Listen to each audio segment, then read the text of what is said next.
예, 오늘의 모닝 브리핑 시작하겠습니다. 미국은 휴장이었고요. 유럽은 올랐습니다. 트럼프가 관세에 대해서 처음에 경고를 했다가 이걸 다시 또 유예했잖아요. 그러니까 이런 소식이 일부 업종에 또 긍정적인 영향을 주면서 상승하는 그런 모습을 보였고, 우리 증시는 이제 저항대에 진입했습니다. 코스피 같은 경우는 2650이 최근에 계속해서 저항대로 작동하면서 그 부근감에 밀리는 그런 모습을 보였는데, 이번에도 그럴지 이번에는 이제 돌파할지 이제 중요한 고비가 될 것 같고요. 외국인들 매수는 다시 시작됐는데, 다만 중요한 종목 일부 수출주에 대해서는 아직까지는 확실하게 매수로 돌아서지는 않았거든요. 그래서 이런 점을 한번 점검해 보도록 하겠습니다. 우선 유럽 증시는 영국은 휴장이었고 열린 국가들은 대부분 다 올라갔습니다. 아무래도 트럼프 대통령의 관세 유예 결정, 이 부분이 크게 영향을 줬다라고 볼 수밖에 없죠. 그러니까 트럼프가 주말 사이에 EU의 50% 관세를 6월 1일부터 부과한다, 이런 이야기가 나왔었는데, 이게 이제 잘 보면 이 부과가 원래 지시했다, 이런 표현을 트럼프가 자주 사용했었거든요. 이번에 권고였어요. 그러니까 권한다, 이런 식으로 추천한다, 그러니까 이런 어떤 의미의 단어를 사용을 했었잖아요. 그때부터 보면 이제 아주 적극적인 어떤 관세 부과는 아니었던 걸로 추정은 되고 있었거든요. 근데 어쨌든 결과적으로 보면 이제 며칠 있다가 바로 또 7월 9일까지 유예한다라고 또 공개를 했잖아요. 그래서 협상이 유럽이 유난하게 좀 더디니까 여기에 대한 압박용이었다, 이렇게 시장의 평가가 있었죠. 그러니까 실제로 그랬구나라는 걸로 이제 확인이 되는 것 같고, 또 EU 집행위원장이 명분을 제공을 했죠.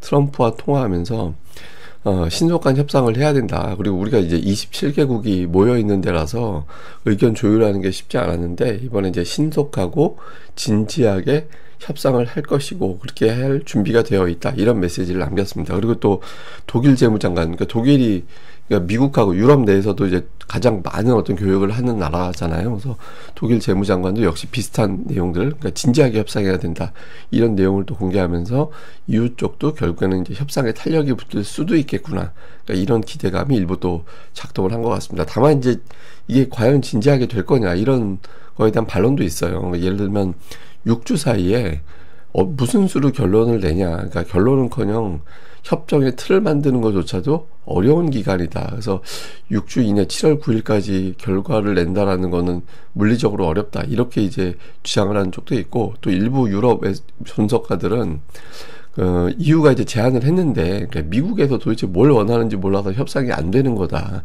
그러니까 이런 주장을 하기도 합니다. 그러니까 이게 공통적으로 국가들별로 좀 비슷한 이야기예요. 이게 보면 미국이 뭘 원하는지 모르겠다고, 이런 주장들도 있거든요. 근데 어쨌든 영국하고 중국이 그렇게 했듯이 비슷한 수준의 어떤 협정이 나올 가능성은 있는 거 아니냐, 이런 식의 어떤 주장에서 7월 9일까지 어떤 형태가 됐든 1차적인 결론은 날 것 같다, 그러니까 이런 분석들도 나오면서 일단 주식시장은 안도감을 좀 보이는 그런 반등이 나왔던 것 같습니다. 근데 이게 유럽하고 미국하고 이렇게 보면 서로 교역이 있잖아요. 근데 보면 대체적으로 많이 판매하는 게 유럽에서 미국으로 넘어가는 게 그 자동차, 자동차라든가 화학 제품, 이런 등등의 이런 제품들, 이런 것들에 대한 어떤 판매량이 상대적으로 많은 그런 편이거든요. 그러니까 당장 유럽 같은 경우는 자동차 업종이 타격을 받아요. 그러니까 미국과의 어떤 관세라든가 이런 것들이 붙어버리면 자동차가 가장 큰 타격을 받게 되는 그런 양상이 되는 거고, 그리고 이제 미국에서 유럽으로 넘어가는 거는 보면 대체로 의약품 이런 거 있잖아요. 그러니까 이런 것들, 다음에 최근에 러시아 제재 이후에 미국산 에너지, 이거에 대한 수입이 많이 늘어나 있는 상태거든요. 그래서 미국 기업들 같은 경우는 이제 에너지 기업이나 아니면 제약 이런 쪽에서 좀 타격을 받게 되는 그런 구도가 되어 있죠. 그래서 양쪽에서 특정 산업이 타격을 많이 받게 되고, 그 산업 같은 경우는 내부적으로 이거 빨리 협상해야 된다, 그러니까 이런 주장이 나오게 됩니다. 그래서 어쨌든 특히 독일 같은 경우는 자동차 팔아야 되는데 그게 안 되니까 자꾸 압박을 하는, 빨리 진지하게 협상해야 된다, 이런 주장이 나오게 되는 거죠. 그래서 집행위원장이 이제 트럼프와 통화하면서 좋은 자리였고, 어쨌든 진지하게 협상을 할 거다. 그래서 7월 9일까지로 일단 시간을 미뤄놨는데, 어쨌든 진지하고 좋은 어떤 협상을 해야 된다, 이렇게 이제 이야기를 하면서 일단 좀 급한 불은 꺼놓는 그런 모습이 나왔던 것 같습니다. 그리고 이번 주에 이제 또 하나의 고비는 그 엔비디아 실적이잖아요. 그래서 엔비디아 실적이 왜 중요하냐? 그동안에 어떤 지수가 상승했을 때, 그동안 S&P 500 지수가 이제 크게 올라오는 그런 모습을 보였었죠. 그 상승하는 것 중에 거의 5분의 1 정도, 그러니까 17% 이상이 엔비디아가 역할을 했거든요. 엔비디아가 끌어올린 그런 상황이었어요. 그래서 상대적으로 지수를 끌어올리는 상징적인 효과가 있었던 종목이었기 때문에 이 종목이 반대로 안 좋게 되면 지수를 끌어내리는 그런 또 역할을 할 수 있는 거잖아요. 그래서 엔비디아 실적이 그만큼 상징적인 의미, 실질적인 의미가 있다라는 거고, 그리고 이제 최근 들어서 보면 데이터 센터 관련된 매출이 크게 늘어난 상태라서 이번에 실적 발표하면서 데이터 센터, 그러니까 중국 쪽에서의 어떤 부진 할 수밖에 없는 그런 구도를 이제 사우디라든가 이런 중동에서 얼마나 채우게 되는지, 그러니까 이 부분에 대한 어떤 확인을 좀 해보고 싶은 거죠. 그래서 엔비디아 실적 발표 앞두고서 이런 데이터들이 계속 막 공개가 되기 시작하고 있거든요. 그래서 어떤 결과물이 나오게 되는지에 따라서 미증시의 흐름을 며칠 정도는 크게 작용할 것 같다. 그래서 뭐 관련된 어떤 자료들이 많이 나오는데, 약간 취지로는 분석해서 나오는 걸 보면 실적이 좀 긍정적으로 영향을 주지 않을까? 왜냐면 이제 중국 때문에 중국의 매출 걱정을 많이 했고 실제로 재고를 털어야 돼서 그만큼 이익이 줄어들 걸로 보고 있는데, 근데 이제 그걸 이미 시장에서 알고 있고 중동 쪽에서 돌파구가 만들어졌고 또 중국용 반도체를 또 만들어서 공급하겠다라는 의지가 나왔기 때문에 좀 긍정적으로 작용하지 않겠느냐, 이런 주장들이 조금 더 많은 것 같아요. 예, 뭐 실제로 그렇게 될지는 봐야겠지만, 그래서 엔비디아 앞두고 뉴스들도 많이 늘어나기 시작하고 있다. 이 점도 좀 점검을 해보면 될 것 같습니다. 자, 우리 증시로 넘어와서 어제 갑자기 동시효과에도 확 올려가지고 단숨에 2650 정도까지 올라왔죠. 2650은 올해 들어서 철저하게 저항대로 작동을 했던 구간입니다. 그래서 이 구간에서 과연 외국인 투자자들이 어떻게 돌아설 거냐, 이제 계속해서 매수를 해줄 거냐 아니냐, 이게 외국인들한테 달려있다라고 봐야 돼요. 그리고 또 하나는 여기서부터는 기존의 종목들에다가 플러스 수출주들이 역할을 해줘야 되거든요. 그러니까 전차 분단, 이런 쪽에서 어느 정도 역할을 해줄지가 중요하고, 근데 이걸 달러 차트로 바꿔놓고 보면 이미 작년도 10월 고점을 넘겼어요. 작년도 10월 고점까지 다 와 있는 상태라서 작년도 4분기 이후에는 가장 높은 수준까지 지수가 올라와 있는 상태거든요. 그러니까 외국인들 입장에서는 환율이 여기서 갑자기 1,400원대로 다시 치고 올라가는 그런 흐름이 나오지 않는다라면 뭐 여기서 환율이 오히려 더 내려갈 가능성도 있는 거 아니냐, 뭐 이런 식의 어떤 해석이 있잖아요. 그래서 우리나라가 원래 정상적일 때는 환율이 1,300원 전후에서 움직여야 되거든요. 근데 지금 1,300원은 커녕 1,400원, 1,500원 뭐 이런 흐름으로 가다가 일단 내려와서 환율 위치 자체는 과거에 정상적으로 움직이던 구간으로 가고 있는 거거든요. 그래서 외국인들 입장에서 이걸 또 활용할 수도 있을 것 같다. 그래서 외국인 투자자들의 이번 달에 결국엔 순매수로 마무리가 되고 그 순매수가 2650을 넘기느냐, 아니면 결과적으로 관세 협상 나온 것도 없고 대선 결과 이후에 경기 부양이 어떤 형태로 가동되는지 충분히 보고 나서 판단해야 된다. 이게 또 이제 될 수 있거든요. 그래서 여기서 만약에 돌파가 된다라면 이제 2700 넘어가는 시도가 나오는 거고, 여기서 또 막히게 된다라면 단기적으로는 제법 조정을 보여야 되는 그런 상황이 연출될 수도 있죠. 그래서 상당히 중요한 어떤 저항대로 와 있다. 그 키는 외국인들이 쥐고 있다. 이렇게 봐야 될 것 같고요. 다음에 코스닥 같은 경우는 지지선 확보, 그러니까 710을 깰 수도 있는 상황이었는데 710과 121선이 동시에 이제 지지선이었잖아요.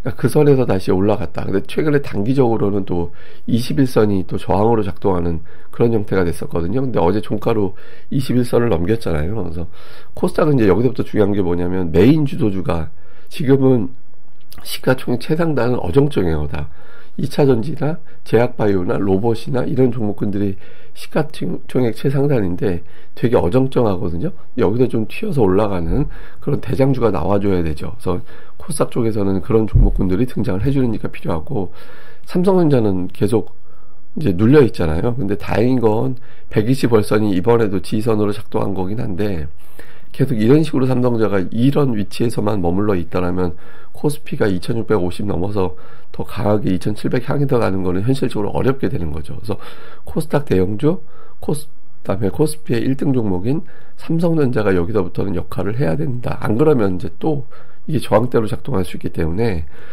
이 위치에서는 대형주, 최상단 대형주의 위치가 상당히 중요하다. 근데 삼성전자 일단 120원선은 지켜내는 분위기이긴 하거든요. 이 위치가 바닥으로 작동하면 웬만하면 튀어 올라가는데 지금 몇 달째 이러고 있어요. 예, 몇 달째 이러고 있어가지고 지지선만 확인하고 돌아서지 못하는 그런 현상이 반복되고 있잖아요. 그래서 이번엔 삼성전자의 어떤 역할이 필요하다 이렇게 보면 될 것 같습니다. 그다음에 주요 종목들, 이건 코스피고 코스닥이고 이제 따로 가르지 않고 그냥 주요 업종, 종목을 업종으로 분류해놓고 볼 때 조선 부품, 2차전지, 원전, 건설도 약간 원전 쪽으로 보는 시각도 있긴 하죠. 그 다음에 이제 반도체, 방산주 쪽 구분해서 보면 지금 원전으로 분류가 되는 종목군들, 방산 이런 쪽이 제일 강하고, 조선이 가다서다 반복하는 형태고, 반도체가 바닥치고 돌아섰다가 최근에 좀 빠지고 있는 그런 형태고, 2차전지는 계속 빠지다가 어제 올라왔고, 근데 어제 기준으로 보면 어제는 조선, 2차전지, 원전, 원전에서 이제 원전보다는 건설, 그러니까 이렇게 가고, 반도체가 어제 움직임이 강하게 나오는 그런 형태를 보였거든요. 그리고 이제 어제 같은 경우 원전주는 일부 주춤, 다음에 방산주는 거의 제자리, 그러니까 이런 구도가 됐었어요. 그래서 큰 추세는 이랬는데 어제 약간의 어떤 종목들의 변화가 생겼잖아요. 예를 들어서 2차전지나 반도체가 좀 움직이는 형태로. 그래서 큰 추세로 움직이던 것들이 계속 갈지, 다음에 주춤했던 종목군들이 움직임이 나올지, 그러니까 이 그래프 이외에도 업종이 여러 개가 있잖아요. 그래서 이런 어떤 장기적인 추세와 단기적인 추세를 자꾸 이제 비교해 보면서 이게 움직이기 시작하는구나, 이런 것들을 자꾸 이제 구분해 볼 필요가 있죠. 왜냐면 이제 엔비디아 실적도 있고, 다음에 우리나라 대선도 있기 때문에 일부 업종, 전체가 다 바뀌진 않겠지만 일부 업종이 변화가 생기면서 이제 올라서는 그런 움직임이 나올 수 있거든요. 그래서 이런 장기적인 추세도 한번 계속해서 체크를 해볼 필요가 있는 것 같습니다. 자, 일단 오늘 시장 요약을 해보면 연중 고점 근처까지, 또 연중 저항대 근처까지 코스피가 올라왔습니다. 여기서의 어떤 역할, 수급과 대형주의 역할이 필요하고요. 외국인 투자자들이 순매수 기조는 유지하는데 수출주는 아직 매수 안 하고 있거든요. 그래서 외국인 투자자들의 순매수가 이번 달에 들어오고 있긴 하지만 반쪽짜리다, 이런 해석이 나올 수밖에 없죠. 이런 변화가 생기는지. 그 다음에 방산, 원전, 금융, 건설 등등이 최근에 지수보다 훨씬 더 강한 그런 업종이었는데 여기에 이제 변화가 생기는데 한두 개 빠지고 새로운 게 한두 개 들어오고 이런 구도가 될 가능성이 있거든요. 그래서 이런 것들을 좀 볼 필요가 있고요. 그 다음에 코스닥 쪽에서는 앞서 말씀드렸던 대로 대형주의 역할이 필요하다. 코스닥은 지금 박스권 상단도 올라가지 못해 있는 상태잖아요. 대형주들이 발목 잡다 보니까 여기서 한두 개 정도가 풀리면서 추세를 잡게 되는지, 이 부분도 중점적으로 살펴보는 게 필요할 것 같습니다. 자, 이거는 뭐냐면 외국인 투자자들의 월별 동향을 그래프로 그려봤어요. 작년도 하반기 이후 7월까지는 이제 순매수를 보였었는데 8월 이후부터는 이제 매도를 보였었잖아요. 그래서 쭉 매도하면서 9개월 연속해서 매도를 했다가 지금 10개월 만에 순매수로 바뀌어 있는 상태거든요.